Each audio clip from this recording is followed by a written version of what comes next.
हिंद। देखिए नेपाल में क्या क्राइसिस हुआ है उसको समझते हैं और इसका इंडिया पे क्या असर पड़ेगा, इस क्राइसिस का इंटरनल कारण क्या था, एक्सटर्नल कारण क्या था और अचानक ऐसा क्यों हो गया, इसको समझते हैं हम लोग। जेंजी प्रोटेस्ट उसे कहते हैं जो यंग जनरेशन है 1997 से 2012 के बीच में जो जन्म लिया। इन जेंजी प्रोटेस्ट की वजह से पूरा नेपाल जल उठा और एक सत्ता परिवर्तन हो गया। संसद भवन में आग लगा दिया गया। जितना नेता मंत्री हैं लोग, सब लोग का परिवार इसे लटक लटक बानर ऐसा भागा है, हेलीकॉप्टर से कोनो को दौड़ा के मारा है, कोनो को भिगा के मारा है, कोनो को जो घर फूंक दिया है, ये सब हो गया। इसका कारण समझते हैं कि क्या इंटरनल कारण था, उसके बाद समझेंगे क्या एक्सटर्नल कारण है, फिर चीन का क्या है और भारत का इस पर क्या असर पड़ेगा, इसको समझते हैं। सबसे बड़ा जो कारण था वो करप्शन था। नेपाल में करप्शन इतना ज्यादा बढ़ गया था जिसका कोई हद नहीं, करप्शन को रोकना मुश्किल था। करप्शन था नेपाल में, करप्शन इतना ज्यादा बढ़ गया था जिसका कोई हद नहीं, करप्शन को रोकना मुश्किल था। हर डिपार्टमेंट करप्ट हो चुका था। चाइना के सहयोग से जो एयरपोर्ट बन रहा था उसमें 1400 करोड़ का घोटाला हो गया। ललिता निवास में घोटाला हुआ, गिरी बंधु में हो गया 54,000 करोड़ का घोटाला हुआ और ओरिएंटल में हो गया 13,000 करोड़ का घोटाला। कोऑपरेटिव सोसाइटी में इसके लगभग 70,000 करोड़ का घोटाला हुआ। इसका मेडिकल हेल्थ इंफ्रास्ट्रक्चर एकदम पीछे है नेपाल का। एमआरआई और ये जो बड़े बड़े जो ये मशीनें हैं उसकी उपलब्धता एकदम नेपाल में कम है। आर्म्स डील में बरेटा कंपनी से जो आर्म्स जिसका दाम था उससे 4 गुना रेट में दलाली में खरीद के लाया सब। पतंजलि को जो जमीन विवाद हो गया पतंजलि से कर लिया सब। यहाँ पर चाय का गोदाम कमर्शियलाइजेशन के लिए बेच दिया। इतना भयानक करप्शन हुआ और जिस कारण महंगाई बढ़ गई। छोटी सी छोटी चीजों के लिए महंगाई इतनी बढ़ गई थी कि बच्चे जो स्टूडेंट थे जो नॉर्मल ग्रेजुएशन करते थे, बीए बीए सीए लोग, इन लोग को अपनी फीस भरने के लिए पार्ट टाइम जॉब करना पड़ गया। इतनी महंगाई बढ़ गई थी और लोग जॉबलेस हो गए थे। और खाली मतलब एक पुरुष का खाली बेरोजगार इंसान बड़ा खराब जिंदगी होती है। आसमान थूकता है, जमीन गाली देती है, उसको लगता है अपना जीवन बोझ हो गया है। खाली जेब जो होता है ना, ये बड़ा दर्दनाक होता है, बड़ी भारी होता है खाली जेब। तो इससे नेपाल का युवा परेशान था, एकदम परेशान था नेपाल का युवा।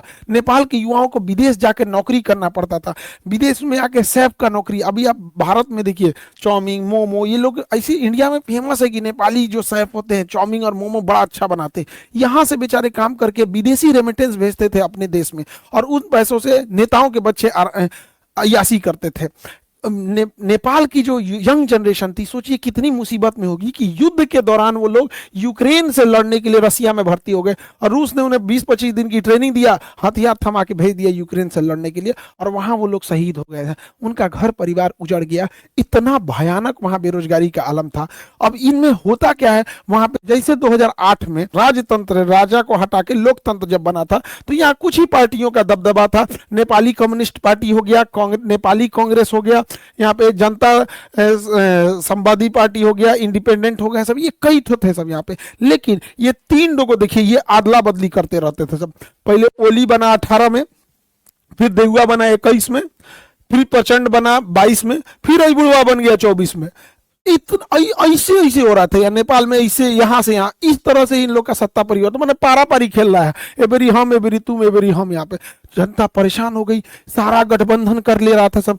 कब किससे गठबंधन कर लेगा पता ही नहीं चलेगा। ये उसको गरियाएगा, उसको गरियाएगा, फिर गठबंधन करके सरकार बना लेगा। तो इससे पूरी पब्लिक परेशान हो गई थी और इनके भैया सबसे बड़का कारण ये नमूने बने हैं सब।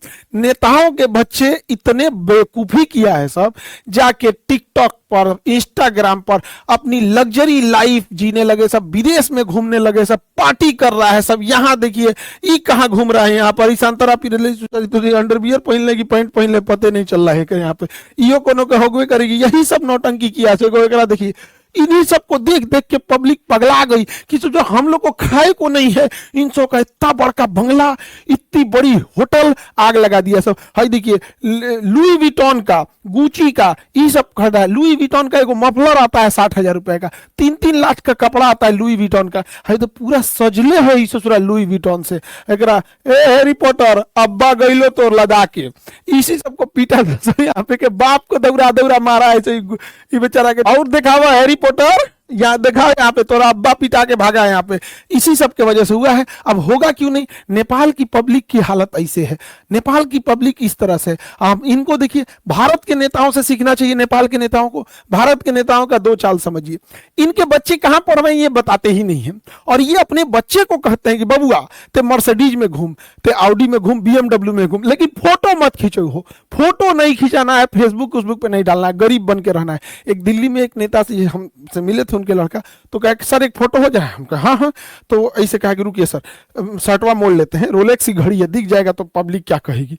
ये भारत के नेताओं का है। और दूसरा, इनके बाल बच्चे तो ऐसे हैं, ट्रेनिंग दिया गया है, और ये ससुरे कुर्ता पहन लेते हैं सब। अब कुर्ता में बुझेबे नहीं करता है, कुर्ता 1 लाख का है कि 5,000 का है, कुर्ता तो नॉर्मल दिखता है, तो इनका कुर्ता स्ट्रेटजी है। दूसरा, आप देखिएगा कभी भी अपने घर का फोटो नहीं दिखाएंगे सर, भारत का कोई नेता मंत्री घर का फोटो नहीं दिखाएगा। घर के बाहर जो लॉन होता है, खाली जगह, इंटरव्यू देना रहेगा, वो लॉन में बैठ के देगा, बैठ जाएगा लॉन में, देखेगा पीछे घर नहीं ना आ रहा है, कहेगा दूगो गाय ले आके इधर ये चराओ, 2 गाय बांध दो, इंटरव्यू चालू करो, पीछे गाय आना चाहिए। अपने आप को गरीब शो करेगा, अंदर जाके देखिएगा महल बनाया रहता है। तो नेपाल के नेताओं को भारत के नेताओं से सीखना चाहिए। हालांकि भारत में भी ऐसे नेताओं लोग में करप्शन बहुत ज्यादा है, एक्सेसिव करप्शन है। तो नेपाल के एक नेताओं के बाल बच्चे, इन्हें नेपो किड्स या नेपो बेबी बोला जाता था इन सबको, बकलोलवन सब, ये सब नाच दिया। तो ये नेताओं के लोगों की लग्जरी लाइफ थी, और ये नेपाल के गरीब लोगों की थी। सोशल मीडिया पे इन नेताओं के इस रवैये को लोगों ने बढ़ चढ़ कर शेयर किया कि इन्होंने करप्शन के पैसे से विदेश में पढ़ रहे हैं, विदेश में घूम रहे हैं, विदेश में पार्टी कर रहे हैं, इनका इतना बढ़िया बढ़िया मकान है यहाँ पे। तो सोशल मीडिया पे ट्रेंड होने लगा, सोशल मीडिया इस पर तूल पकड़ने लगा, लोग बोलने लगे सोशल मीडिया पे।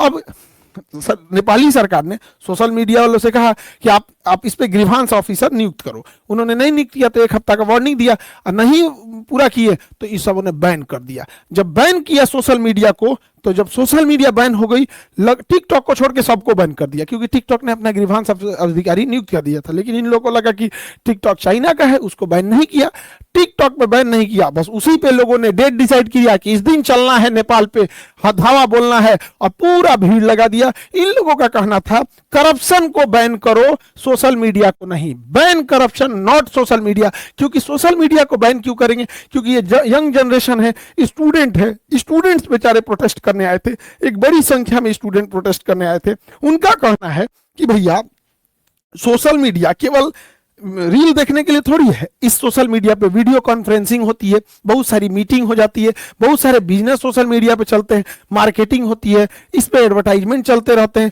आजकल नेपाल में बहुत सारे लोग विदेश में काम करते हैं, तो विदेश में नॉर्मल नंबर नहीं लगता है, तो लोग व्हाट्सएप कॉल कर लेते हैं, ये इसमें दिक्कत आने लगा। बहुत सारे लोग नेपाल में क्लास करते हैं, उनका भी वहां के टीचर होंगे लोग, वो लोग पढ़ाते होंगे अपना अपना वहां पे, तो सारी चीजें बाधित हो गई। इसी को लेकर प्रोटेस्ट हो गया। प्रोटेस्ट बहुत बड़ी संख्या में था। यहाँ पे अगर ध्यान देंगे तो यहाँ पुलिस इनको रोक रही थी, तब तक ससुरा किसी ने आदेश दिया ऊपर से प्रधानमंत्री के यहाँ से कि इनको गोली मारो। और जानते हैं इन्होंने क्या किया, एकदम माथा पे गोली मारे हैं सब। इन बच्चों को स्कूल यूनिफॉर्म पे माथा पे गोली मारा सब। अब जब यहां गोली मारिएगा, ये तरीका गलत है। लोकतंत्र में भीड़ को शांत करने के लिए अन्य तरीके भी होते हैं। ये बात है कि हाँ, हर चीजों को हम लोग जबरदस्ती नहीं मना सकते, लेकिन वाटर कैनन होता है, आंसू गैस के गोले होते हैं। जब चीजें हद से पार हो जाती है तो पैर पे गोली चलाया जाता है, कई बार रबड़ बुलेट चलाए जाते हैं, एकदम एक्सट्रीम हो जाता है तो पैर पे गोली चलाया जाता है। उसके बाद भी कारण बनाना पड़ता है कि हमने ये सब कर दिया, तब लास्ट में ये तो पूरा सीधे गोली मारा सब, यहाँ पे एकदम हेड शॉट मारा। इसके वजह से जो लोग प्रोटेस्ट में नहीं भी उतरे थे, वो सब के सब लोग प्रोटेस्ट में उतर गए और कहें अब की बार तो ओली सरकार को उजाड़ देना है, करप्शन को खत्म ही कर देना है। लोगों ने ऑफिसेस तोड़ दिए, सब जगह तहस नहस कर दिया, संसद भवन को आग लगा दिया, कहा कि चट्टा यहीं से बैठ के करप्शन करता है सब, और यहां से नेताओं को इसे लदा लदा भागना पड़ा है। और समय रहते ये लोग ईमानदारी से काम किए रहते तो आज ये नौबत नहीं आई रहती। नेपाल से ये लोग भाग गए हैं, किसी को डुबा के मारा, लसरा के मारा, मूड़ी फोड़ दिया, कपार फोड़ दिया, को जिंदा जला दिया। ये सब पूरी तरह से नेपाल को तबाह तबाह कर दिया। नेपाल में एक हामी नेपाल करके एनजीओ था जो भूकंप के समय मदद कर रहा था। सूडान गुरुम इसको नेतृत्व कर रहे थे, और इधर एक काठमांडू का मेयर बालेन शाह, ये लोग इसको एक तरह से लीड कर रहे थे। हालांकि भीड़ इतनी ज्यादा हो गई और पुलिस की गोली वजह से ये घटना और ज्यादा उग्र हो गई। हालांकि इसे कंट्रोल करने का बहुत हद तक आंदोलन को कंट्रोल कर लिया गया है। सेना कमांड को संभाल चुकी है। सेना ने आदेश दिया जनरल ने कि आप सब लोग अपने इतने जगह पे लौटेंगे, और अभी के तौर पे अंतरिम सरकार सुशीला कार्की को दिया गया है। जिस तरह बांग्लादेश में दिया गया वहां पर यूनुस खान को, उसी तरह दिया गया यहाँ सुशीला कार्की को। ये भारत के बीएचयू यूनिवर्सिटी से पढ़ी थी, वहां पर चीफ जस्टिस रही, पहली महिला मुख्य न्यायाधीश रही। अभी इनके हाथों में अंतरिम सरकार है, बाद में ये लोग इलेक्शन करेंगे। अब ये खुद ही कंफ्यूजन में है कि राजशाही नहीं था कि इलेक्शन कराया जाए। एकदम परेशान है लोग, नेपाल की स्थिति एकदम गड़बड़ है। कुछ चीजें नेपाल में गड़बड़ हुई हैं जो नेपाल के क्रांतिकारियों को नहीं करना चाहिए था। पहला कि इन्होंने सुप्रीम कोर्ट की बिल्डिंग जला दी, उसमें सारे डॉक्यूमेंट जल गए। कौन नेता करप्ट था ये भी खत्म हो गया। कोई ठीक नहीं, ससुरा नेता में जलवा दिया होगा सब कि बाकी में नया सरकार आएगी तो हमारा फाइल निकलवाएगी, जल गया यहाँ पे। दूसरा गलती क्या कि इन्होंने जेल तोड़ के 13,000 से ज्यादा कैदियों को रिहा कर दिया। अब जो कैदी रिहा हुए हैं सब, भारत में आने का तो वीजा नहीं मिलता है, उसको पूरा भारत में घुस जाएगा सब। अगर भारत में नहीं भी घुसा सब तो कैदी था सब ना, उसको नहीं छोड़ाना चाहिए। हाँ, राजनीतिक कैदी रहते तो समझ में आता है, क्रिमिनल्स को काहे छोड़ा दिए। यहाँ पे पुलिस ने मास सरेंडर किया, लोग पुलिस को मारे। पुलिस तो खैर करप्शन कर, गोली चलाएंगे लोग तो पब्लिक छोड़ देगी, माथा पे गोली चलाएंगे पुलिस, उसके बाद कहेंगे भाई आदेश आ रहा है तो आप हवाई फायरिंग कीजिए, आंसू गैस मारिए, मारेंगे गोली तो पिटाएंगे कहीं नहीं, पिटा गए यहाँ पे। लेकिन इससे भारत को क्या हुआ, भारत को एक लॉस लगा। अनस्टेबल नेपाल कभी भी भारत के लिए ठीक नहीं है। दूसरा, भारत सरकार अभी काला पानी लेपुलेख विवाद चल रहा है, आप अब नेक्स्ट वीडियो उस पर बना देंगे ताकि आप लोग को ज्यादा क्लियर समझ में आ जाए। लेकिन एक बड़ा दुख के साथ ये कहना पड़ता है ना, नेपाल भाइयों लोगों को भी समझना चाहिए, एक ऐसा ट्रेंड बन गया है नेपाल में, हम लोग जान भी दे देंगे ना तो नेपालियों को लगेगा कि भारत हम लोग के लिए खिलाफ है। उनको चाइना ही अच्छा लगता है। हम लोग को क्या ही कर सकते हैं उन लोग के लिए, नेपाल के लिए क्या नहीं किए हम लोग। लेकिन उनको नेपालियों के दिल में बैठा है कि भारतीय खराब है यहाँ पे। ऐसा नहीं करना चाहिए। हमारा रोटी और बेटी से रिश्ता है। हमारे यहाँ आज भी शादियां बिहार नेपाल और बिहार यूपी जो एरिया सटता है वहां से हो जाती है। लेकिन ये नेपाल खराबी, क्योंकि वहाँ माओवादी हो गए या फिर जो चीन का प्रभाव है वो बहुत ज्यादा हो गया। ये भारत के लिए अच्छी बात नहीं है। कूटनीतिक हार एक तरह से कहिए, या फिर हम लोग फंसते जा रहे हैं, ये नहीं होना चाहिए। इस पे भारत को सोचना चाहिए। इसके पीछे कारण भी क्या है, भारत सरकार को अमेरिका और वेस्टर्न द्वारा चलाए गए एनजीओ पे कड़ी नजर रखनी चाहिए, क्योंकि ये एनजीओ सरकार कम से कम 50 देशों की सरकार गिरा चुके हैं सब। अब जैसे यहाँ ही देखिए हामी नेपाल, ये किसके किसके सहयोग से, जैसे अमेरिका के ओपन सोसाइटी हो गया, फ्रीडम हाउस हो गया, फोर्ड फाउंडेशन हो गया, ये सब सरकार मतलब मदद करते हैं, बट इनका हिडन कुछ ना कुछ अंदर से टारगेट कुछ रहता है। तो गवर्नमेंट की एजेंसीज को इस पर नजर रखनी चाहिए। अभी जो नेपाल में हुआ है, हामी नेपाली जो ये संगठन था, इसमें शंकर ग्रुप, इन्फिनिटी ग्रुप और बरबरा फाउंडेशन ने फाइनेंशियल हेल्प किया था, और इतनी बड़ी हुजूम को एक साथ ले आकर इन्होंने किया। और आज एक देखिए कैसी गवर्नमेंट वहां बैठे का कोई ठीक नहीं है। अमेरिका जो है और वेस्टर्न कंट्री ने पूरी मिडिल ईस्ट को बर्बाद कर दिया है सब। इराक से लेके ईरान, सीरिया, अफगानिस्तान, यमन, सब तबाह कर दिया है सब। अब जब इसको पूरी तरह तबाह कर दिया है सब, तो जहां से मन वहां से पेट्रोल लेके चल जाता है। हम लोग को पेट्रोल मिलता है महंगा, और ये सब मार धार के अपने चमचा सरकार को बना देता है सब। किसी को बना देगा, अयोग्य व्यक्ति को कहेगा 50% हम ले जाएंगे, तो यहाँ बर्बाद के। अब इनकी नजर एशिया पे है, इधर श्रीलंका, बांग्लादेश, म्यांमार, नेपाल, पाकिस्तान, इसको अब अनस्टेबल करना चाहते हैं सब। ये सोशल मीडिया और किस तरह से ये काम करते हैं सब एनजीओ की मदद से, इसको समझने की जरूरत है। देखिए, सर्बिया एक देश था, सन 2000 में सर्बिया रसिया का फेवर करता था। 2000 में बुलडोजर क्रांति लाया सब, और सर्बिया की सरकार को कहा सब कि सरकार करप्ट है, ये है वो है, एक नैरेटिव सेट किया, सरकार को गिरा दिया। अभी जो सरकार है वो अमेरिका की फेवर की है, रूस की फेवर की नहीं है। उसी तरह जॉर्जिया एक देश है, जॉर्जिया उसी के पास है, सर्बिया इस साइड में जॉर्जिया। 2003 में जॉर्जिया में रोज रेवोल्यूशन लेके चले यहाँ से। रोज रेवोल्यूशन में क्या था, जॉर्जिया जो था रसिया के फिर ये अमेरिका वगैरह सोशल मीडिया, और ये उस समय तो मतलब इतना नहीं था सोशल मीडिया 2003 में, लेकिन एनजीओ वगैरह की मदद से इस सब ने क्या किया, वहां पर रोज रेवोल्यूशन लाया और सरकार को गिरा दिया। अभी जो सरकार है वो अमेरिका के फेवर में। उसी तरह से देखेंगे यूक्रेन में 2004 में ऑरेंज रिवोल्यूशन ले दिया और कहा कि हम लोग यूरोप में मिलना चाहते हैं, रसिया में नहीं, रसिया को कमजोर करने के लिए। फिर 2014 में यूरोपीय मेडन आंदोलन किया गया, पेट्रो यानुकोविच को यहां से डिथ्रोन किया गया। उसी समय क्रीमिया रसिया ने कब्जा कर लिया था। अभी की जो जनरेशन है उसको पुराना नहीं याद आता है, लेकिन अभी उसी सब के वजह से अभी भी यूक्रेन में लड़ाई चल रही है। देखिए जो जो सरकार रसिया के फेवर में थी, कैसे कैसे अमेरिका ने गिराया है। ऐसे ही 2011 में अरब क्रांति शुरू होती है ट्यूनिशिया से। अरब क्रांति में लीबिया में मोअम्मर गद्दाफी को उड़ा दिया गया क्योंकि यह रूस का फेवर में था। इजिप्शियन गवर्नमेंट को उड़ा दिया गया, हुस्नी मुबारक को उड़ा दिया गया क्योंकि यह रसिया के फेवर में था। ये सब अमेरिका की चाल है। अभी भी नहीं समझ में आएगा तो बहुत दिक्कत हो जाएगा। ये सोशल मीडिया हम 20 बार कहते हैं इस पर इंडिया का अपना कमांड होना चाहिए, नहीं तो फिर हम लोग मत बने ऐसे ही देखते रहेंगे। 2021 में म्यांमार में क्या हुआ? म्यांमार में सरकार हटा दिया गया आंग सान सू की, ये भारत के फेवर में थी, और यहाँ जुम्टा की सरकार बना दिया गया, सैन्य तानाशाही जुम्टा की। हुआ क्या? 2017 से 2021 तक म्यांमार से रोहिंग्या भारत में घुस गए। आज रोहिंग्या भारत की एक बड़ी समस्या बन चुके हैं। लेकिन अभी बताइए, इससे अच्छा बचाव होता है, यहाँ स्टेबल रहता तो भेज सकते थे, अभी कहाँ भेजेंगे? इन सबको भारत की एक बड़ी समस्या बन चुकी है रोहिंग्या यहाँ पे। वैसे ही 2022 में आप देखिए श्रीलंका में हमारी जो फेवर की सरकार थी, अभी चाइना की फेवर की सरकार आ गई है, हटा दिया गया। उसी तरह आप देखे होंगे यहाँ पे मालदीव में यही हो गया। आप पाकिस्तान में देखिए 2022 में इमरान खान, चचवा मेरा, इसको इमरान खान को डिथ्रोन कर दिया। सब क्या आरोप लगाया सब कि इन्होंने जो गिफ्ट मिला था उसे तोहफा में रखना चाहिए था तो पर्सनल यूज कर लिया। दूसरा, इन्होंने जो दूसरी शादी की थी तो तलाक के बीच में इद्दत का जो टाइम दिया जाता है लगभग 3 महीना, वो पूरा नहीं किया तो शादी टाइम से पहले कर दिया।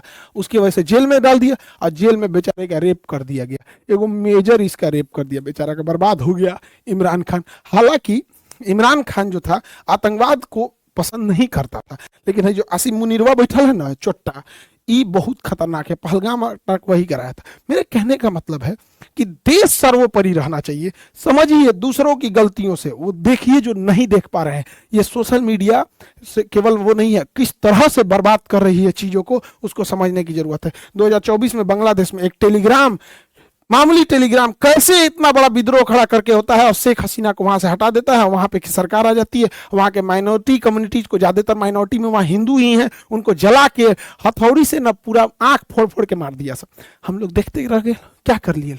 कैंडल जला लेंगे लोग। हम लोग को सचेत होने की जरूरत है क्योंकि ये सब स्लीपर सेल का काम करते हैं सब। यहाँ पे इतनी ज्यादा डिपेंडेंसी भारत की हो गई है इनके ऊपर जिसका कोई हद नहीं। गूगल का केवल एक चीज नहीं है, गूगल का यूट्यूब है जिसपे आप हमको देख रहे हैं, ये गूगल का। इसी का प्ले स्टोर है जिसपे से आप जोमेटो, आप यूपीआई हेन डाउनलोड करते हैं। इससे नहीं डाउनलोड करेंगे तो क्रोम से करेंगे, तो दोनों तो भैया एक है। यहाँ पे मेल किससे करिएगा? आप कोई भी नया एप्लीकेशन रह गया मेल करना पड़े, ये भी इसी का है। अब सब छोड़िए ना, मोबाइलवा तो एंड्रॉइड है, मोबाइल सैमसंग का लीजिए, वीवो का लीजिए, किसी को लीजिए, लेकिन उसके अंदर जो सॉफ्टवेयर है वो एंड्रॉइड है। एंड्रॉइड किसका है? इसी गूगल का है। अच्छा, कई लोग कह रहे हैं कि अच्छा मीडिया में, कई मीडिया, भारत की मीडिया को तो जानते ही हैं, उनका कहना है कि शाह खान सर ने बताया कि प्ले स्टोर नहीं है तो एप्पल स्टोर यूज कर लेंगे, प्ले स्टोर नहीं है तो सैमसंग का यूज कर लेंगे, प्ले स्टोर नहीं है तो अमेजोन का यूज कर लेंगे। अरे बैल बुद्धि, हमरा गूगल से थोड़े ना दुश्मनी है, हमरा बस इस बात की शिकायत है कि ये हमारा नहीं है, विदेशी है। तो आइयो तो विदेशी है, आइयो तो विदेशी है, आइयो तो विदेशी है। ये कौन बात हुआ कि आसमान से गिर के खजूर पे अटकेंगे कि गूगल बंद हो जाएगा तो एप्पल यूज कर लेंगे, सैमसंग यूज कर लेंगे, अमेजन। अरे तरीका कौन समझाएगा रे मेरे भाई कि हमको प्रॉब्लम गूगल से नहीं, बस ये है कि हमारा अपना होना चाहिए, न कि विदेशी होना चाहिए। जब बैल बुद्धि मीडिया को क्या समझाएं हम। यहाँ पे जीमेल के जगह हमें अपना मेल यूज करना चाहिए, भारत मेल। भारत मेल तो मीडिया के कुछ बंधु ये कह रहे हैं कि जीमेल की जगह भारत मेल लोग अपनाएंगे। क्यों नहीं अपनाएंगे? तो होना चाहिए, उतनी सोच होनी चाहिए। हम भारत मेल लाएं, जितनी भी योजनाएं हैं भारत सरकार की, चाहे वो जनधन योजना हो, चाहे वो राशन योजना हो, खाद बांटना हो, एलपीजी सिलेंडर बांटना हो, उसका ओटीपी मेल जीमेल पे ना जाके भारत मेल पे जाएगा। वोटर कार्ड का वेरिफिकेशन भारत मेल पे जाएगा। आधार कार्ड का वेरिफिकेशन गूगल जीमेल पे ना जाके भारत मेल पे जाएगा। इनकम टैक्स, जीएसटी, टीडीएस, ये सबका कहां जाएगा? भारत मेल पे जाएगा। मजबूरी बनेगी लोगों को जीमेल के साथ साथ भारत मेल भी रखना। एफआईआर, कोर्ट, जितने बच्चे एग्जाम दे रहे हैं, एग्जाम का फॉर्म भारत मेल पे लिखा जाएगा, उनका एडमिट कार्ड भारत मेल पे होगा। तो इससे होगा क्या? लोग आने वाले 4-5 सालों में गूगल मेल, जीमेल के साथ साथ भारत मेल भी रखेंगे। तो पहले पैरेलल रखना चालू किएंगे, उसके बाद धीरे धीरे शिफ्ट कर देंगे। सोच होनी चाहिए। अब हाथ पे हाथ रख के रहेंगे, अरे नहीं हम ऐसा नहीं करेंगे, अरे भैया, मोदी जी ने एक बार बोल दिया था मालदीप ना जाके लक्षद्वीप जाओ, मालदीप की अर्थव्यवस्था हिल गई थी। मोदी जी ने एक बार बोला था थाली बजाओ, पूरा देश थाली बजा दिया था। तो पूरा देश जीमेल की जगह पे इसके नहीं शिफ्ट होगा? उतना होना चाहिए।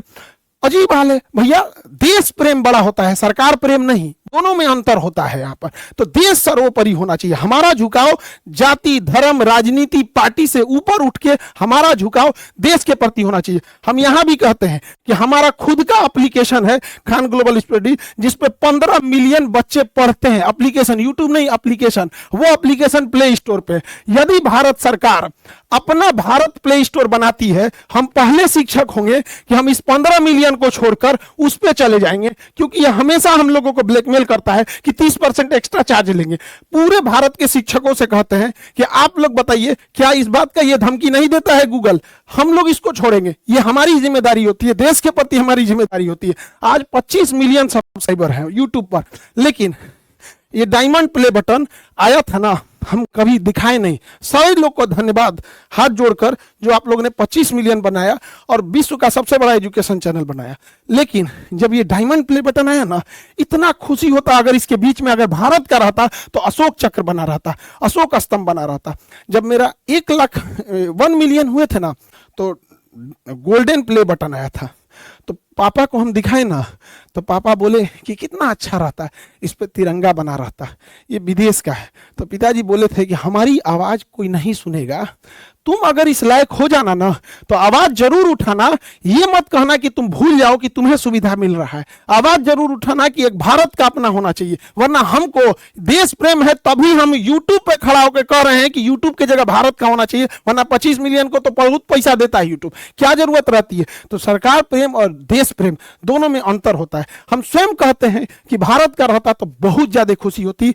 आज नहीं होगा, 10 दिन बाद होगा, 10 साल लगेंगे, 20 साल लगेंगे, लेकिन अगर हम शुरू ही नहीं करेंगे तो कभी मंजिल पे नहीं पाएंगे। मंजिल मिले या ना मिले ये मुकद्दर की बात है, लेकिन हम कोशिश ना करें ये गलत बात है। तो ये देश प्रेम हम इसीलिए कहते हैं, वरना 25 मिलियन पे तो बहुतों सुविधाएं मिलती रहती हैं यहाँ पर। लेकिन जो देश प्रेम है, जो इस ये हम कभी आप लोग को दिखाए हैं, ये रखा हुआ है हमारे यहाँ। बस यहाँ एक तो तिरंगा झंडा बना देता ना इस डायमंड प्ले बटन पे, 4 चांद लग जाता है इस डायमंड प्ले बटन पे।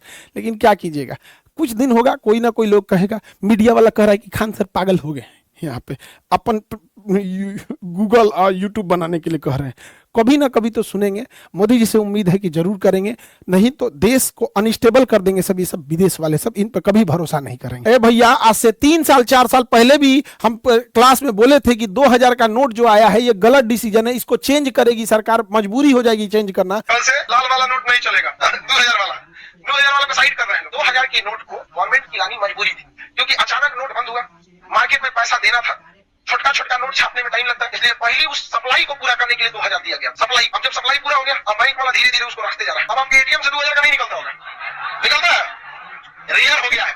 अब 2000 बहुत कम मिल रहा होगा, धीरे धीरे उसको साइड कर दिया जाएगा। और क्या हो जाएगा, 500। करप्शन कम करने के लिए मैक्सिमम नोट 100 रुपए का ही होना चाहिए, समझा गया कि नहीं? क्या अब तो नहीं जाओ तो किसी को 10 लाख घूस देने बोरा में लेके, 10 लाख रुपया 100 का नोट हो गया तो कहां ले जाएंगे बोरा? आप देख लीजिए आज चेंज हो गया कि नहीं। वैसे ही हम कहते हैं कि एक दिन इस गूगला को भी बदला जाएगा, और वह दिन आएगा जब भारत अपना सर्च इंजन बनाएगा, हम अपना प्ले स्टोर बनाएंगे, हम अपना भारत मेल बनाएंगे। उस दिन का भी इंतजार रहेगा। और अगला बैच आप लोग का बीपीएससी का है, जो 23 सितंबर को आ रहा है, और 99 रुपए का इंडियन मैप। बाबू लोग, अगर जीएस पढ़ना है तो मैप बहुत जरूरी है पढ़ना। अब महज 99 में, इस 99 में हम 30% सरकार को इनकम टैक्स देंगे, लेकिन फिर कहते हैं कि हमसे आप इनकम टैक्स लीजिए, लेकिन बच्चों से लिया जाने वाला 18% जीएसटी प्लीज छोड़ दीजिए।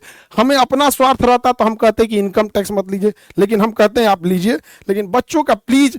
अभी 99 रुपया में आप 18% जीएसटी लेंगे, बचवा सबको अफसोस लगता है। क्या बाकी आपकी मर्जी। आई होप आपको ये टॉपिक समझ में आया होगा। अब इसके बाद लेपुलेख, काला पानी और नेपाल का नक्शा का क्या विवाद है रहा है उसको समझा देंगे। फ्रांस का भी पिटाया है सब नेता, अमेरिका में को गोली मार दिया, इसको नेक्स्ट क्लास में समझा देंगे। मिलेंगे नेक्स्ट क्लास में। जय हिंद।